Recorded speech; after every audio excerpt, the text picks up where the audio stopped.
One way of looking at the sweep of biblical history is to see it as a story of people rediscovering their roots.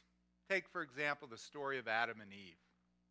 It is a story about humanity having a healthy relationship with God, with creation, with each other, and that relationship shatters. And then the rest of the Bible is really a narrative about the steps God's taking, culminating in Christ, to restore that relationship.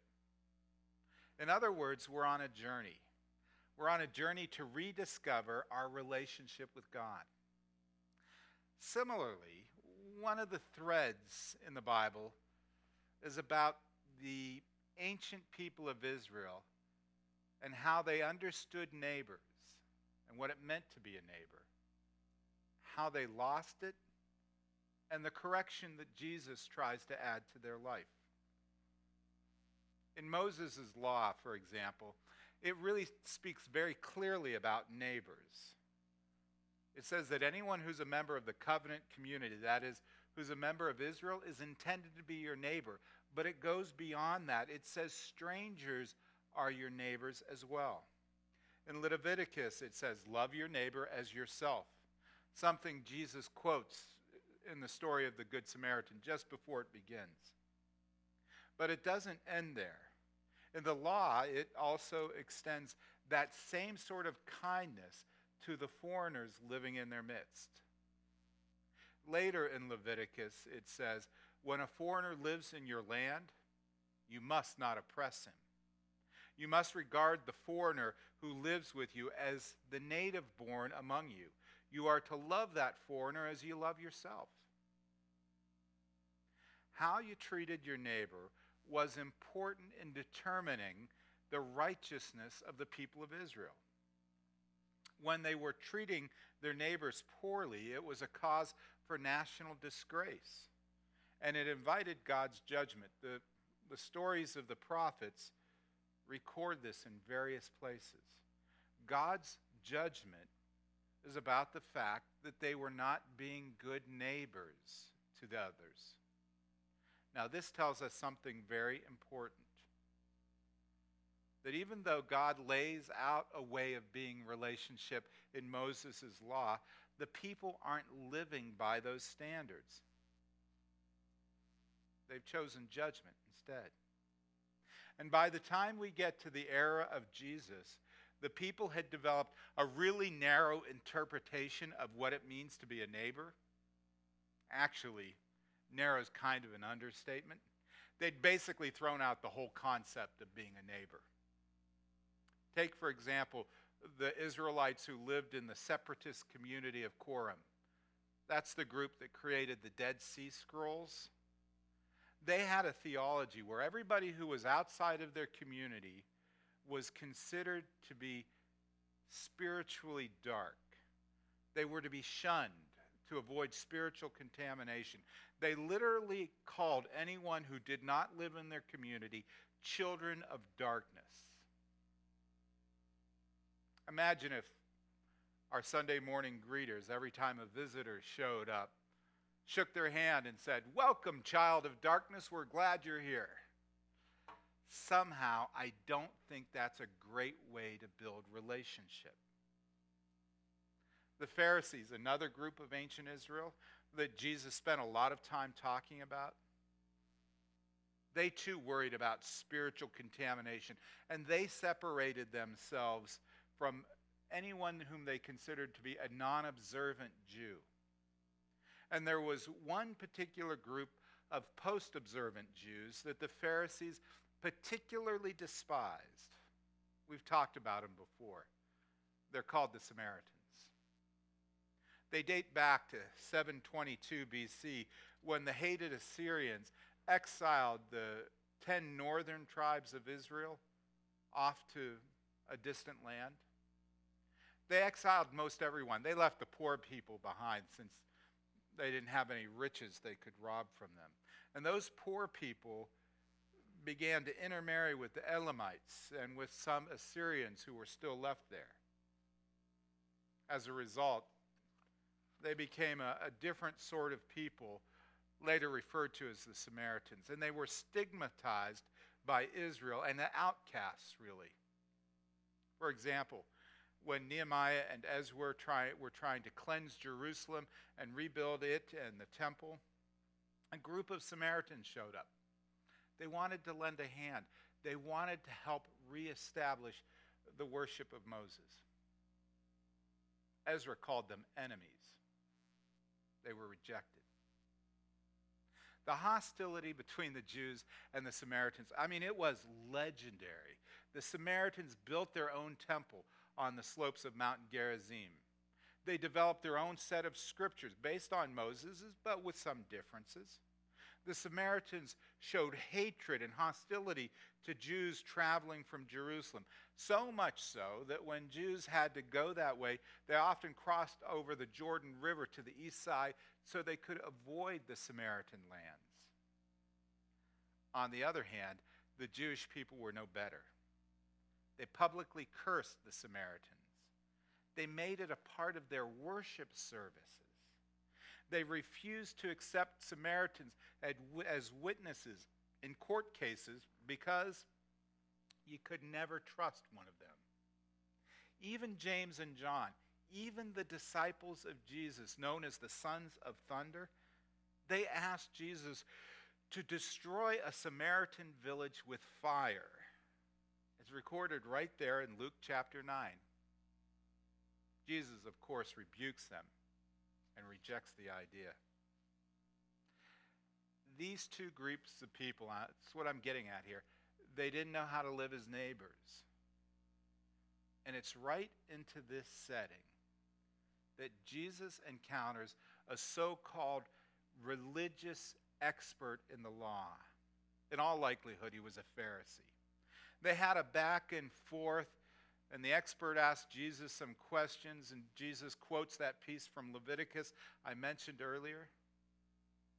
And finally, the expert asked Jesus, "Who is my neighbor?" The story picks up in Luke's 10th chapter. The man wanted to justify his actions, so he asked Jesus, "Who is my neighbor?" Jesus replies with a story. A Jewish man is traveling from Jerusalem down to Jericho, and he's attacked by bandits. They stripped him of his clothes, they beat him, and they left him half dead on the roadside. By chance, a priest comes along, but when he sees the man lying there, he crosses to the other side of the road and passes him by. A temple assistant walks by, looks over at the man lying there, and he too crosses over to the other side and passes by. Then a despised Samaritan comes along, and when he sees the man, he felt compassion for him. Going over to him, the Samaritan soothes his wounds with olive oil and wine, and he bandages them. Then he puts the man on the back of his own donkey, and he takes him to an inn where they can take care of him. The next day, he hands to the innkeeper 2 solid silver coins, telling him, "Take care of this man, and if the bill gets any higher than this, I'll pay you the next time I'm here." Now, which of these 3 would you say was a neighbor to the man who was attacked by bandits? Jesus asks. The expert in the religious law says, "The one who showed him mercy." "Go and do likewise," says Jesus. The legal expert had that narrow, limited definition of neighbor, and Jesus uses the story of the Good Samaritan to set him straight. He saw the Samaritan as someone to be despised. So Jesus uses him as the hero to really drive home the point. For Jesus, this story is about re-expanding back to the original understanding of a neighbor. That's what that man needed to hear.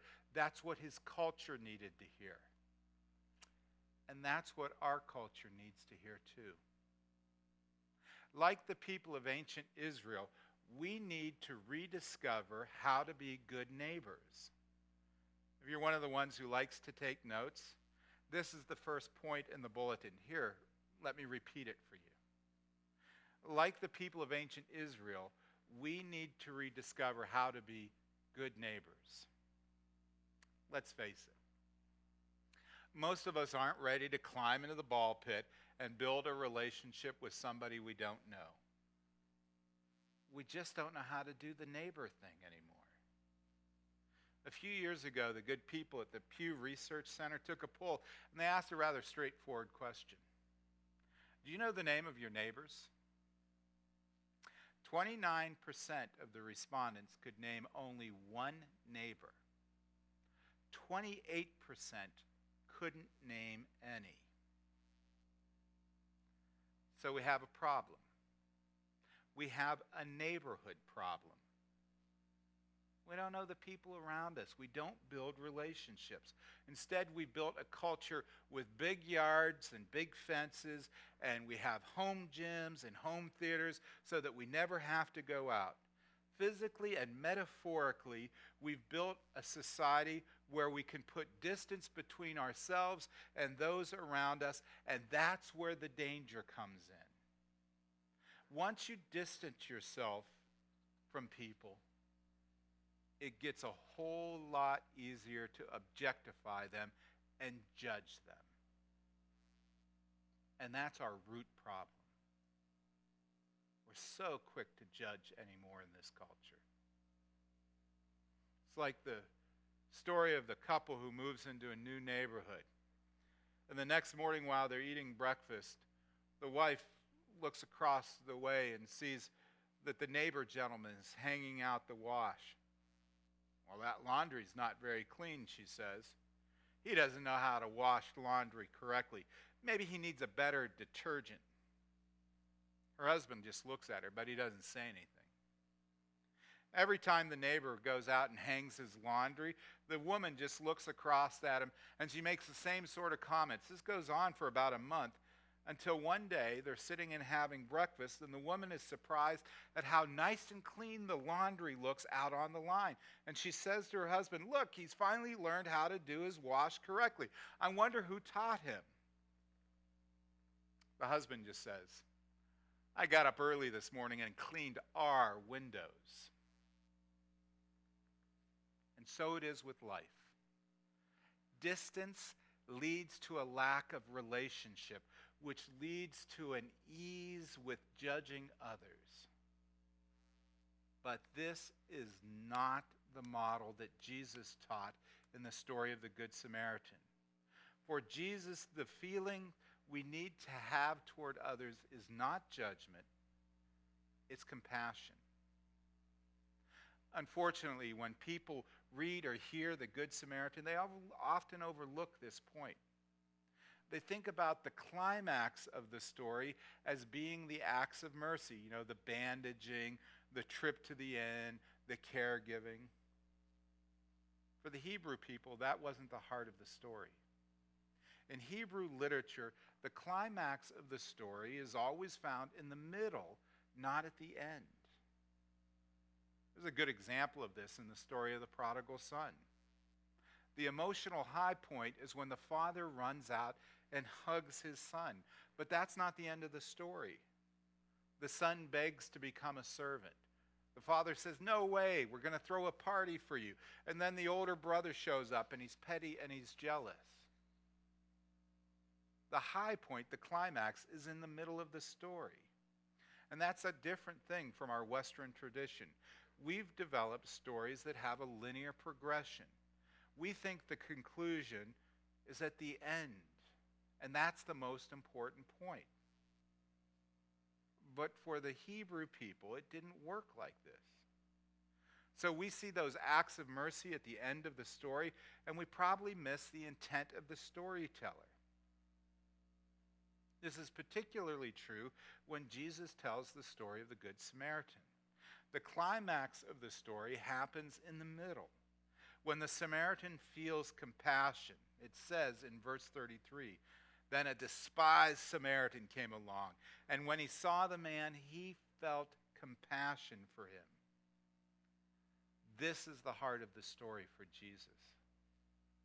In the original Greek, the word for compassion is espleniche, which literally translates to be filled with pity. And the word means a deep, gut-wrenching emotional tidal wave, a complete identification with another, a rage over injustice, a rage that leads to kind of just a sweeping collapse. How could something like this happen? What kind of persons could do such a thing? What kind of world do we live in that such injustice and disregard for life can occur? Have you ever felt that kind of emotional tsunami? Have you ever witnessed such inhumanity that it made you stagger, unhinged from rational control? Have you ever identified with someone else to the point of experiencing their pain? You see, in the story of the Good Samaritan, the acts of mercy spring from compassion. Let me say that again, since it's my second point. In the story of the Good Samaritan, the acts of mercy spring from compassion. The middle of the story is where we experience that compassion. And without that experience of compassion, the story is, well, it's about welfare, it's about social justice, and yes, those are important things, but they're not the heart of what Jesus is driving at here. The Good Samaritan is not about how to care for an injured person. It's not about taking on someone else's burdens. It's not about financially supporting the needy. The point of the story is that we need to be compassionate. We need to find the ability within ourselves to have that gut-wrenching identification with the other. Because becoming a neighbor, having a real relationship, emotionally connecting, it starts with that compassionate identification. In other words, and this is my final point, relationships aren't about what we do, they're about who we are with another. Relationships aren't about what we do, they're about who we are with one another. Real relationship doesn't start when we're doing stuff together or doing things like acts of mercy for others. Real relationship starts with an emotional bond. Now that whole principle throws the missional life of the church into question. Think about it. Most of our missional work is about doing good things for other people. But by Jesus' standard, that's not enough. Real mission begins when we have an emotional bond, that deep connection that leads to real relationship. It's not enough just to do the act of feeding hungry kids. We need to begin with compassion and build relationship from there. I wonder, have you ever thought about your relationship with Christ? Now, in the church, we have a pretty quick, pretty easy answer for that. A relationship with Christ? Sure. Jesus died on the cross and took away my sins. We've said it so often, we've heard it preached so often, that sadly, we come to that answer reflexively, and we don't take time to think about relationship. The Good Samaritan is the one great story that helps us get past the reflexive response to really see how Christ is in the relationship business and building relationships. You see, dying on the cross, or for that matter, being born into this world, is what Jesus did. It's an action. But before he had the action, he felt compassion. That word I mentioned a few moments ago, that Greek word that means taking pity on someone else. The only other person in the Bible who is described as taking pity on someone else is Jesus. It's just Jesus and the Good Samaritan. That's it. And think about it. Jesus is the Good Samaritan. He is the one who takes pity upon the sins of the world. In Luke 7, the widow of Nain is in grief over her son. Jesus takes pity on her. When Lazarus dies and before the raising from the grave, Jesus feels compassion for the sisters of his dead friend. And when he's hanging on the cross, he feels compassion for the ones who crucified him, and he asks God to forgive them. Who does Christ have compassion for? You.